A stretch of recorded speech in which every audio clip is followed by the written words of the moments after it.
Chapter 3. Summer, Saturday, 24th July 2010. Rose and Poppy picked up Violet's body and carefully laid her in the body bag. Even though they struggled to move her, they never asked for my help. There was no way I could have helped them if they asked anyway. I couldn't move, but I was aware that my whole body was trembling.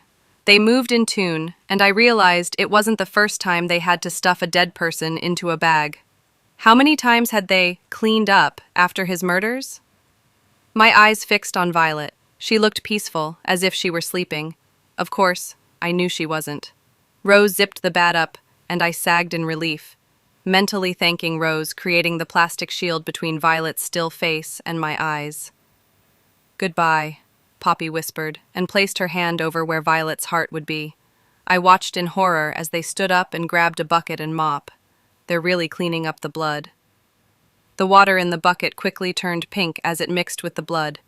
My stomach turned when Poppy lifted the mop to rinse it. A string blood-streaked between the floor and sponge pad and dripped back to the floor. A horribly strong metallic smell filled the air. I gagged and pressed my fist against my mouth. As quickly as the blood poured onto the floor, it was gone again. They were fast but thorough. Not one spot was left unclean. How many times have they done this? If it wasn't for Violet lying in a bag in the corner of the room, you would never known someone had just been murdered in this room. That was the scariest, most horrific thing I had ever witnessed, and they just cleaned it all up as if they were mopping muddy footprints. "He'll be back." "How many people had he killed?" I whispered, still staring at the body bag in shock. I didn't even recognize my own voice. It was so hoarse. I held my breath as I waited for their reply. Rose lowered her head and replied, "Since I've been here, he has killed 8. I shook my head in disbelief. "That many? What? How does he get away with it?" "How could he even get away with killing that many people? The girls he chooses are usually living on the streets. If no one notices they're missing, then no one would suspect anything," Rose said and tucked her hair behind her ear. "I fell out with family when I was 16. We had been living on the streets and in hostels for 10 months when Clover found me. I've been here almost 3 years now." I was stunned. Tears trickled down my face and dropped to my lap. "Please don't cry, Lily. It's not that bad down here." "Not that bad?" He had kidnapped us. He was keeping us locked up in his cellar. He would ray us when he fell in love with us, and if we dared to fight back, he would kill us. How the hell is that not that bad? Please don't look at me like that, Lily. I know what you're thinking, but if you do what he says, everything will be fine. He'll treat you well. Apart from raying me, you mean? Don't call it Rhea in front of him, she warned. I looked away from Rose. I couldn't believe what she was saying. How could she think this was okay? She couldn't have always been like that. There must have been a time when she hated him as much as I did. How long did it take for her to become brainwashed? Poppy and Rose got up and walked to the kitchen area. They started talking in hushed voices. I didn't even try listening, even though I knew it was about me. My heart felt like it was trying to burst through my chest. I was so terrified of him coming back down here. Someone will find me soon. I wasn't on the streets. I had a family and friends, people that would know I was missing. Soon enough, the police would be called and they would start searching. I wondered who would be the one to realize first. My parents when I didn't return home, or Louis when I didn't answer or reply to his texts. Squeezing my eyes together, I tried to push the image of Louis's broken face out of my head. I couldn't even think about my parents. Gulping down the rising lamp in my throat and presses my fingernails into the palm of my hand. "Don't cry." "How long have you been here, Poppy?" I whispered. She half smiled and walked the few steps from the kitchen table back to the sofa. Sitting down beside me, she squeezed my clenched fist. "Just over a year. Mine is similar story to Rose's. I was living on the streets when he found me, and I was 18 too." "Why me then? It doesn't make sense." I shook my head fiercely, feeling anger rise inside me. "My family will look for me. They'll find us." "They had to. Maybe," Poppy said, and gave me a weak smile. She didn't have to believe me. I knew they wouldn't just give up. I was not spending years down here like they had. I would never get to the point where I thought this wasn't that bad. A noise at the cellar door made me jump. My heart leapt and my stomach turned over. He was coming back. I couldn't hear anything until the door handle turned and the door was pushed open. Why didn't I hear him outside? The air left my lungs as if I had been punched in the stomach. Soundproof. We couldn't hear anything out there, and no one could hear us. Rose stood up and walked to the bottom of the stairs to meet him. How could she stand up, be anywhere near him? "I'm ordering pizza for dinner," he announced. "I think we all deserve a treat tonight, and we need to welcome Lily to the family properly." My stomach turned again. Family. What the fuck was wrong with him? He turned to me and smiled. "Lily, we usually get 2 margaritas, a pepperoni and a barbecue chicken. Is that okay with you? I can order something else if you'd like." I stared at him in shock. Was he seriously discussing dinner with Violet's dead body lying on the floor in a bag? He was sick, evil, and twisted. I didn't want to talk to him, ever. Poppy nudged me discreetly, prompting me to answer him. Taking a shaky breath, I replied, "Tea, that's fine." He smiled. "That perfect then. I knew you would fit in well. I'll go and order now, it won't be long." Without another word, he bent down and scooped Violet's body up into his arms. It was clear from his face that Violet was heavy. He pressed his lips together and walked up the stairs slowly with her. The cellar door had been unlocked the whole time he was just down here. I watched in horror as the door closed behind him and locked. "Do what?" My eyes mumbled. My eyes stung where I had been too stunned to blink. This was a dream. It had to be. Things like this didn't happen to me. Poppy smiled. "It's going to be okay." I closed my eyes and took a deep breath. The only way this could ever be okay would be if I got out soon. I felt sick. Even the thought of eating made me want to throw up. There was no way I would be able to eat fucking pizza. The images of the knife puncturing through Violet's chest, her falling to the floor, the blood pumping from the wound, and the blood sticking to the mop ran through my mind on a loop. I sobbed and curled my arms around my legs. "Shh, Lily, don't cry," Poppy soothed. "I want Louis," I cried, hiccuping as I tried to catch my breath. "Don't do this to yourself, Lily. You need to forget everyone.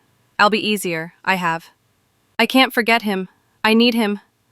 I woke up to someone lightly shaking my arm in an annoying way that I was so used to. I smiled and looked over, expecting Louis to be grinning back at me. I gasped when I saw the long, dark brown hair and blue eyes.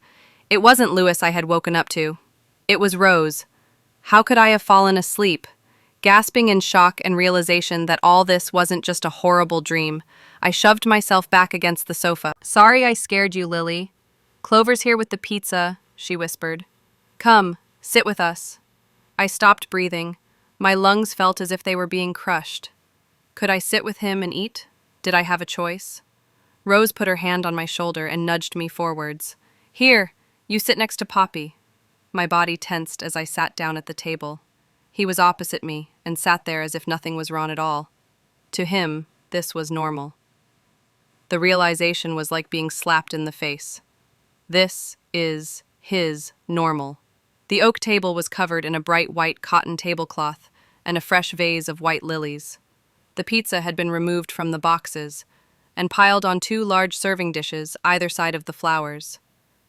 "Help yourself," he said, and gesturing to the food with his hand.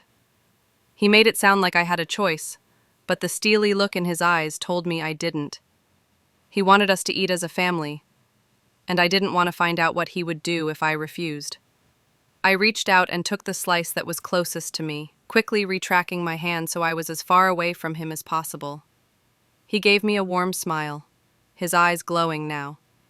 I dropped my eyes to my plastic plate and nibbled at the end of the pizza. While Rose and Poppy discussed what we'd be cooking for dinner for the rest of the week with him, I forced down a few bites in silence. The food felt alien in my stomach. I gagged every time I swallowed, the mushed-up food. Rose held her hand up, gaining my attention even though she wasn't looking at me. "Oh, Clover, before I forget, we're getting low on books again." He nodded his head. "I'll get you some more." "Thank you." She smiled and sipped her water. I wanted to scream at her. How can she not see how fucked up this is? "Right, thank you for your company tonight, girls. I'll see you in the morning," he said and rose from his seat. Have a good evening." My body froze as if it had been locked in a freezer for days. He leant over and placed a kiss on Rose's cheek, and then Poppy's. "Not me, please, not me."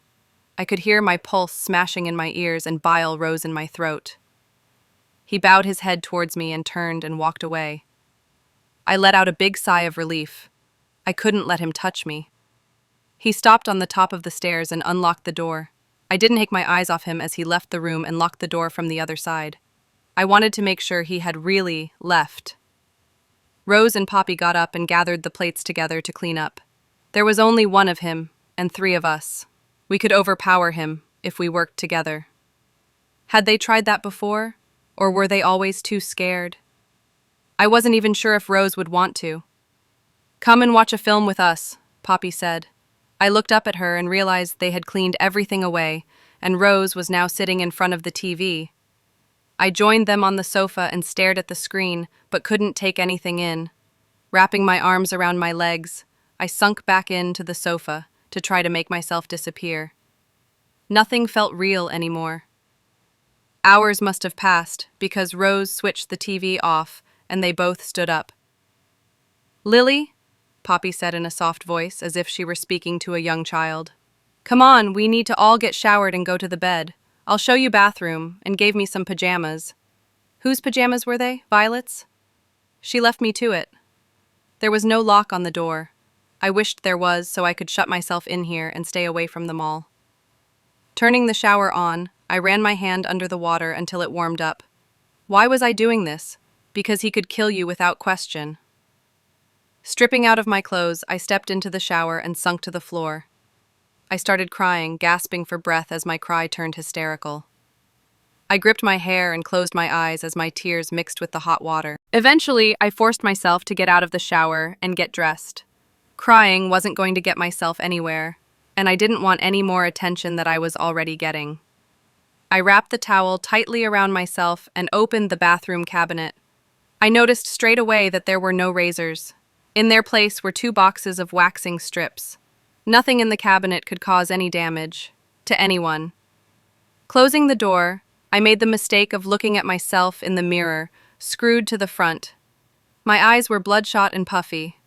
I looked like I had been in a scrap with a cage fighter. I spun around, not wanting to see how awful I looked any longer, and pulled the pajamas on. "Are you ready for bed?" Rose asked, as I walked back into the room. I nodded in response and wrapped my arms around myself. "Okay, I'll show you where you'll sleep." She led me into the room beside the bathroom. The walls were painted light pink and the furniture was white. There were 4 single beds with pink quilt covers and pillows. On the bedside tables were identical light pink lamps. It all matched too well, like it was decorated for quadruplets. "This one is yours," she said, and pointed to the bed against the wall on the left. Mine. I was too exhausted to argue, so I numbly walked over to the bed and climbed under the cover.